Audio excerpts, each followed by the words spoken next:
Dreamers dream. Dreams. That's the one thing I think of when I think of me. Yeah. And I don't dream all the time, or at least to remember it. I'd hope to. But when I do, it brings joy. It gives me hope that I'll be that version again. That I'll be that person that I once was, because I believe once upon a time that was me, that these things had happened. And even if it didn't, that's what I could do. That's what I could be. Because it is me, and I'm able. What is it about this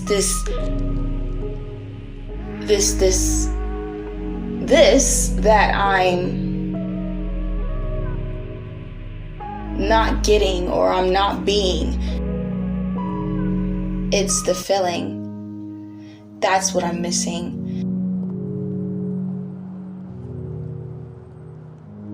I want to feel the way I feel when I'm in the dream. I'm in this dream being chased after. I'm in this dream just walking across the street. I'm in this world, right? I couldn't call this a dream. No. And when I walk across the street here, or if someone was chasing after me, I would be in fear, and I would have anxiety, and I would be overthinking, and I would have so much worry because of what tomorrow will bring, and I have so much responsibility knowingly, and it takes a toll on me physically and psychologically and financially and all those things.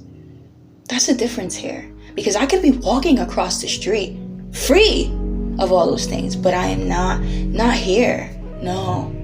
See, that's not the way my life in this reality is. No.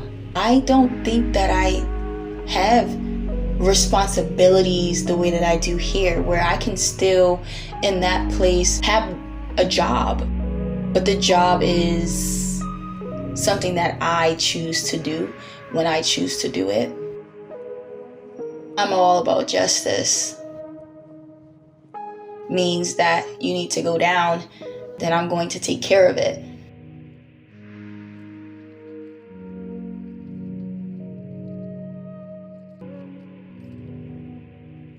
As we know what to do, we're still thinking of other ways to do it. When other people and all of what they think gets in between, that's when you start overthinking about what others may want you to do or what you could have done. You already knew what to do. What if there was no one there? What if you didn't have worry? What if you didn't have to overthink? What would happen then? Well, you would just do it. You would just react. You'd realize that fear is what keeps you back, keeps you stuck. You realize that overthinking is what kills you, what harms you.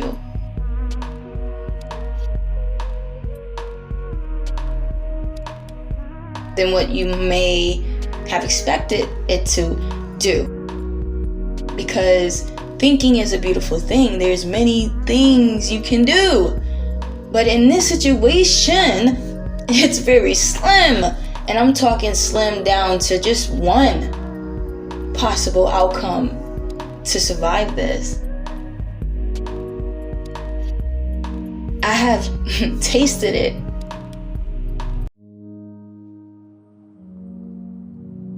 I'm living as a spirit in this world. My wisdom comes from the spirit mostly. In the physical, there's not one way. It can be complex. It is opinionated. It is diverse, as it should, because there's difference in this world. But in the spiritual, no, there's only one right and there's only one wrong. You can think that there's someone in that middle that you can possibly toss the ball to and maybe they catch it. But I'm telling you, there's nobody in the middle to catch that ball. It's just gonna fall. In this world, there's so many things that can be filled in between, which complicates a lot of things.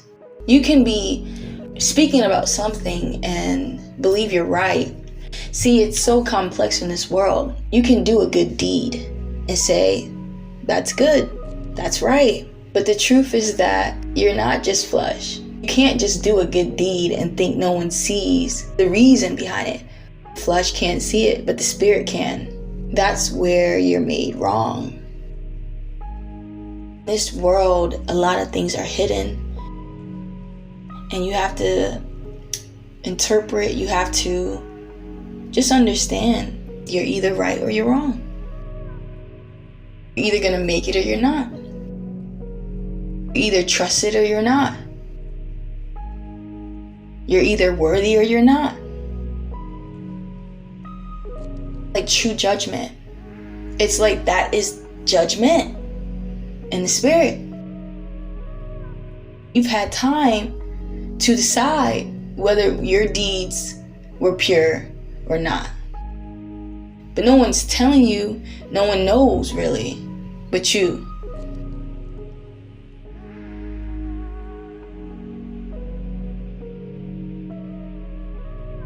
Because that's what we know, that when we come to see God, when we come to see ourselves in the spirit, no, the only thing that the spirit is going to show you is the truth of you.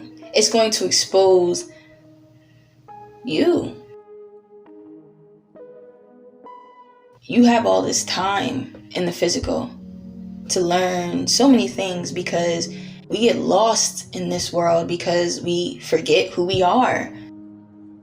In this body made of flesh and bone, but we are a soul. Speak for my soul.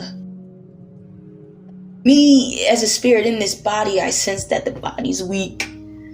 I'm still willing. I know I'm a fighter. I know I can take charge. I know that I can keep going, but I'm tired. The body's tired. The body's achy. I want to run till I can fly, but you know what? The body's so heavy. The body weighs me down. The body keeps me stuck to the ground, right? The gravity pull on the body is heavy, right? I gotta keep my posture correct, because if not, that's how weak the body is.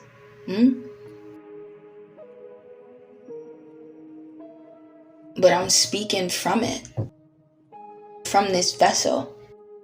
As the Bible says, I'm speaking from this temple.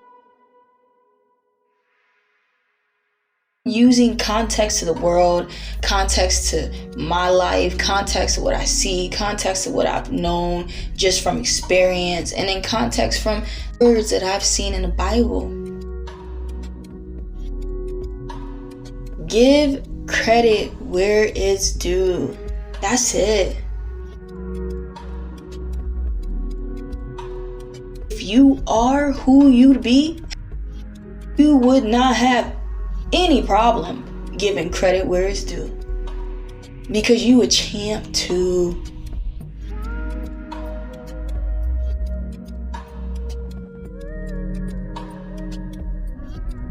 I can only see from my point of view, unless I want to step down, or unless I want to step up, or unless I want to.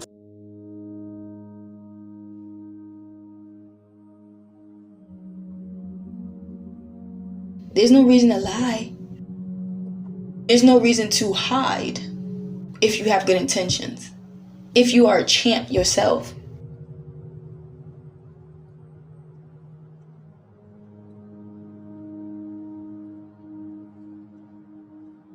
Even though I'm low physically from what people see,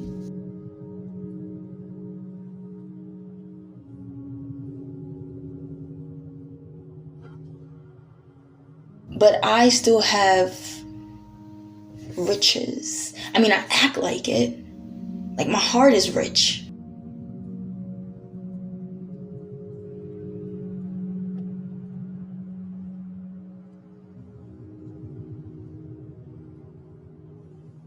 Like my heart is rich. I care so much, even with a broken spirit.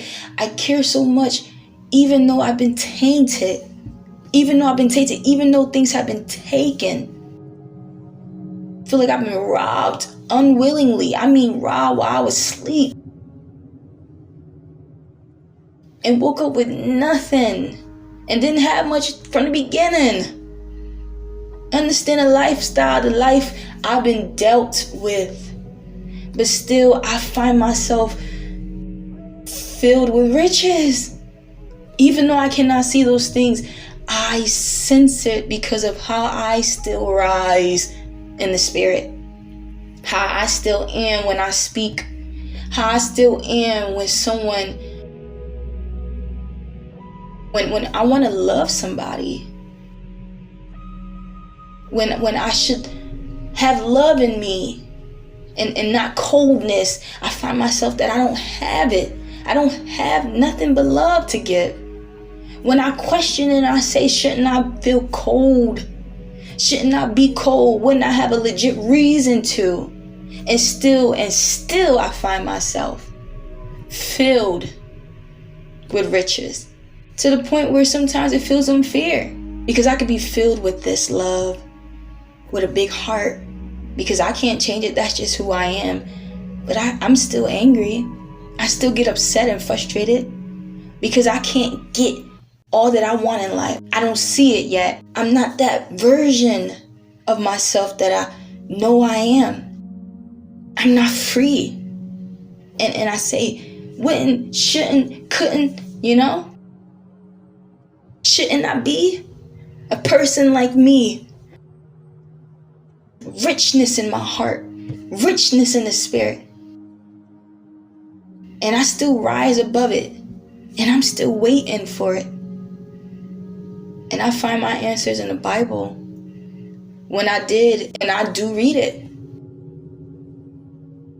Those who were my answer lied, not in man's hands.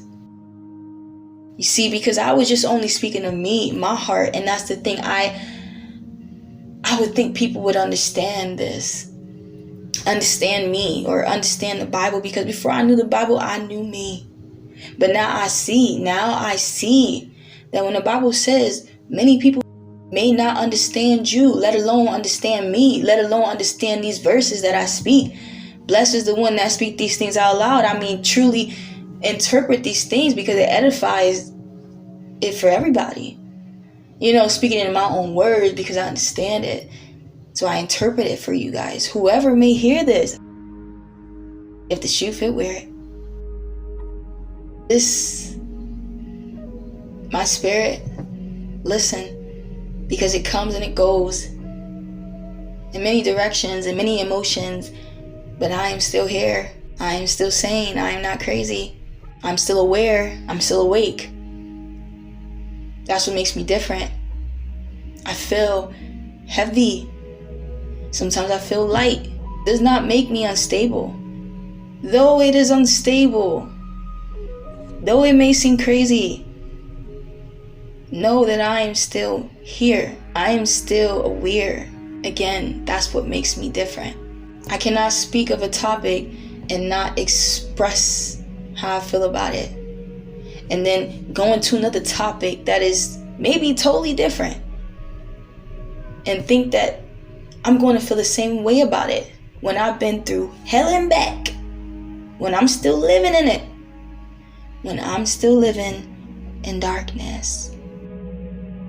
And so I talk about it. I talk about how I'm still not free. I explain these things. So excuse me, I'm not always loud and joyful. I'm going to be angry. I'm going to express it because that's how I felt. Truth in it. Listen, understand this. There's no way God would give you these emotions. There's no way that God would put you through certain things and expect you to smile the whole time in it. Though people smile the whole time in it. But I'm not saying just to get through it. I'm saying faking it. How can anyone learn from somebody like that? How can anyone teach the truth in it when everyone's trying to avoid what it really is? I mean, sleep in it. I'm awake to this. I'm awake in it. And I've been awake ever since. So there's no reason why I'm going to fake it. I'm going to be me. To rise above it, to rise above all of that, of what that is and who they may be. Let them have that. Whatever that is, fakery, whatever that is, to try to get through it and float within it. Let them teach that philosophy.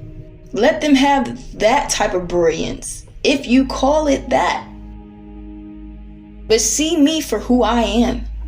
And whether you give credit for it, whether you recognize me in it, whether you recognize what I'm doing. Because I can spell it out for you. I can remind you.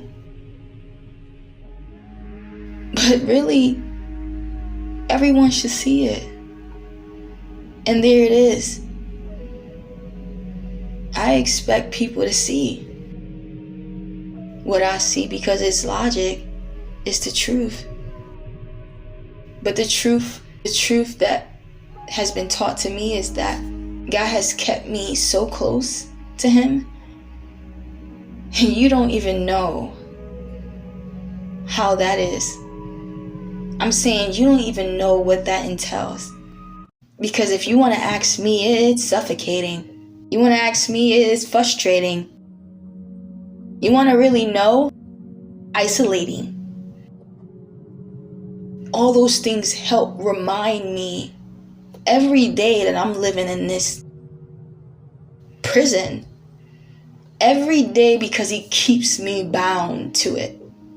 Every day I'm reminded, because of the curses but blessings, blessings but curses, curses but blessings, that He put on me, that I'm facing, that I have to face.